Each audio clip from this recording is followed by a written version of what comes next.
initially thought it was the rig that let go.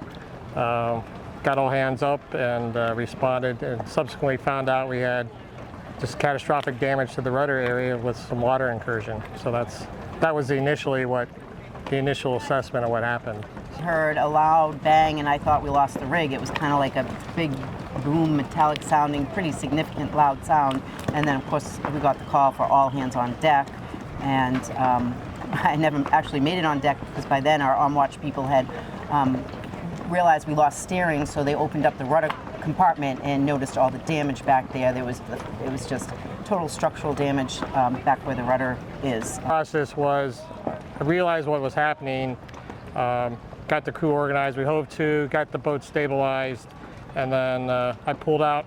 We actually carried 2 electric dewatering pumps, put the 1,000 gallon per hour into the area where some water coming in.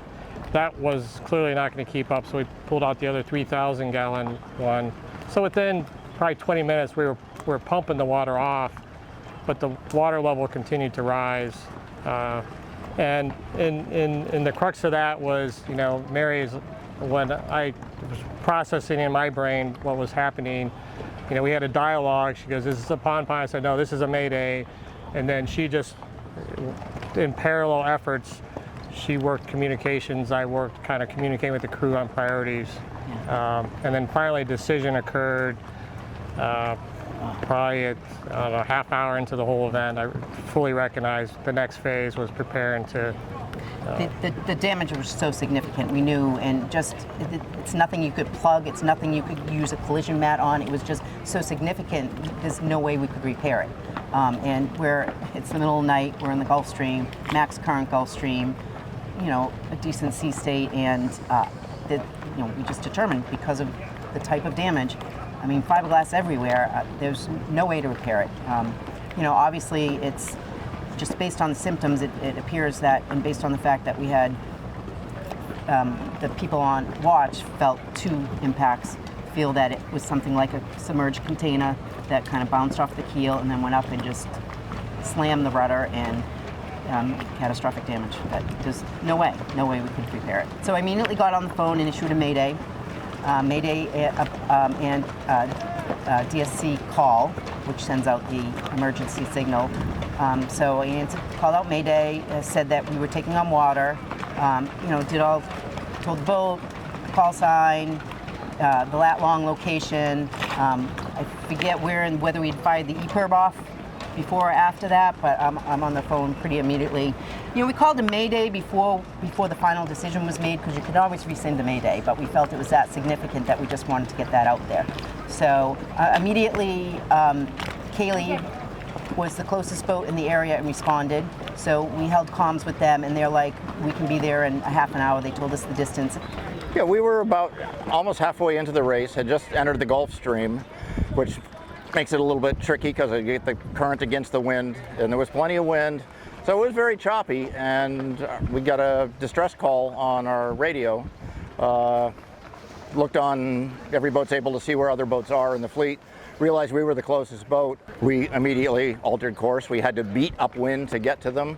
They were about 3 miles away. We can be there in a half an hour. They told us the distance. A couple times they asked me to repeat the lat and long. Even though they held us on AAS, they just wanted to confirm. And then after that, we got calls from Banter.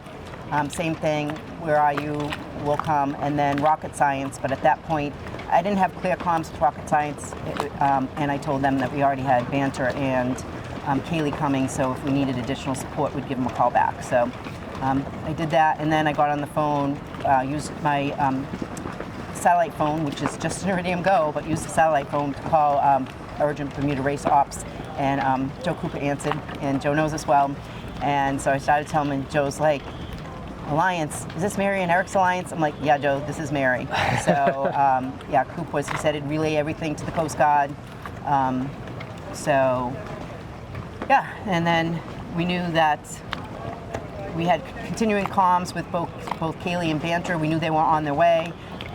We got ready to take the essentials that we needed for the raft, emergency water, the ditch bags with people's passports and people's medicine, things like iPads and tablets. We took the boat computer. By the time we got on site, they had decided that they could not keep ahead of the water, the ingress into the boat, and were getting into the life raft. And at that point, somebody has to pick them up. And I'd like to think that, you know, all 160 something boats out here, we happen to be the closest at the time. Deployed the life raft when we saw them in close proximity. Then when we felt they were near enough, Sam and Connor held the life raft as we each jumped in. It was a different experience jumping into a raft, particularly given you know, the sea state and the drogue kind of pull, and that's where it took 2 people to really hold the life raft. So once we're in a life raft, then it was next task was, you know, make sure we disconnect. And then as we drifted away from Alliance, that was kind of my emotional moment to see a lot of blood, sweat, and tear of my baby kind of sink or be sinking. But what was really great with Ceilidh is they had to make 3 approaches. They were very deliberate. They didn't want to compound the situation. You know, and people forget there's a drogue, and fortunately they had 2 flashlights. They could see the drogue, circled around with a throw line so that we can then, on the 3rd attempt, we're successful, get pulled up to them. Now it's the motion of reversing, getting on. As in each surge, we would have someone clipped in and launch them up to the boat, and then pass gear, and then. You know, the clipping in was important. We all had our PFDs and our tethers, and clipping in so that if you didn't quite make it into the boat, you ended up in the water, you would have them right there and be able to pull back on board. My crew was amazing. We got up to them, took a couple of circles to get around. You make sure nothing's going to get caught in your propeller, because then you've got 2 things, two vessels disabled. But on third pass, we got a line to them, pulled them at the back of the boat. My boat is over here, it's very easy to get people into the back because of very low transom. And I would say in about 2 minutes, we had all 9 people out of the life raft and into my boat. So Banjo was kind of circling around us at that time and offered to take people on board, but in the transfer, the upper ring of the life raft punctured, and we felt it was unsafe to put people in the life raft to do another personnel transfer. So 9 people joined a crew of 7 on a 40-foot boat for a 48-hour continuation of the race back here to Bermuda. We're sailing with 9. When we heard they had 9 on board, we were like, well, I guess it is what it is, so we took them on board. So we had 16 people on a 40-foot boat. The boat has a little odor in it right now, just that many, and it was hot. It was like going into a sauna every time you went boat. And people were just laying wherever they could find a place to lie down, because we still had 48 hours, or almost 48 hours to manage getting there. So. They came and they took us on board, and they were so gracious, so accommodating, just so welcoming.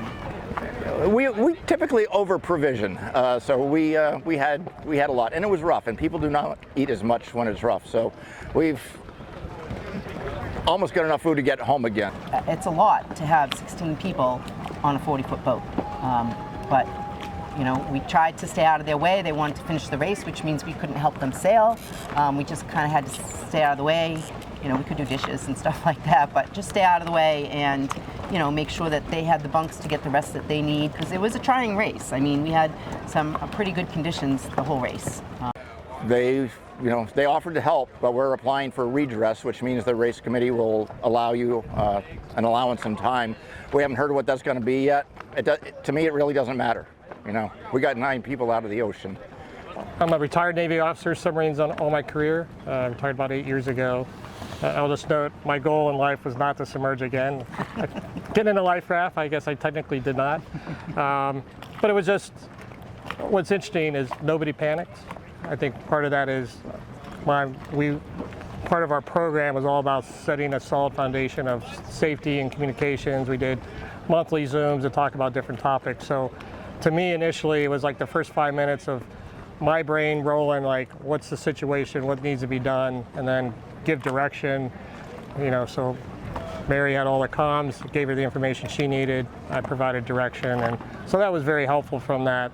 Because in the Navy, you have a damage control. One of my first jobs in Navy was being a damage control assistant, so how to direct teams and combating casualties, so that definitely paid off in this particular event. So my background, I was in the Merchant Marine briefly a long time ago, but I went to Mass Maritime Academy, and again, it's a paramilitary school, all about life on ships, and so that really helped me. I had to go through a whole bunch of training back then, same sort of thing, safety training, damage control training, and you learn it once and it sticks with you. And I think the safety at sea training is invaluable because 8 of our 9 crew had been through the course and had done the evolution in the water into the raft. Then I didn't get emotional about Alliance until I guess I really got emotional at the finish, and I really got emotional because our crew, our program is all about giving younger people, the next generation and mixed generation, young men and women, opportunities to go and do a race like this. And that's losing the boat was one thing, but also not giving them the full opportunity, even though it wasn't within our control, to finish the race and say they sailed their first Bermuda. That's tough. But they worked hard. They were very dedicated. They did all our Zooms. They came to all our practice. They did all our homework. Eric gives a lot of homework.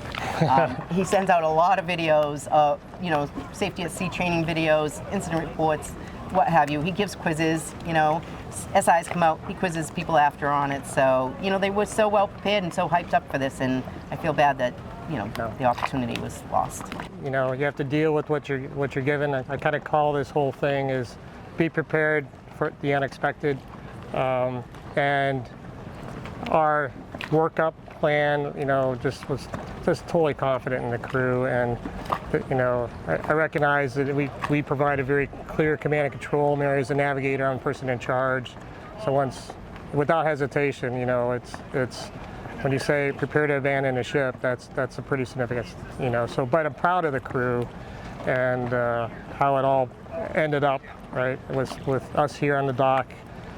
With friends, unfortunately not hosting parties on our boat, but we're here, and so that's all on my mind right now.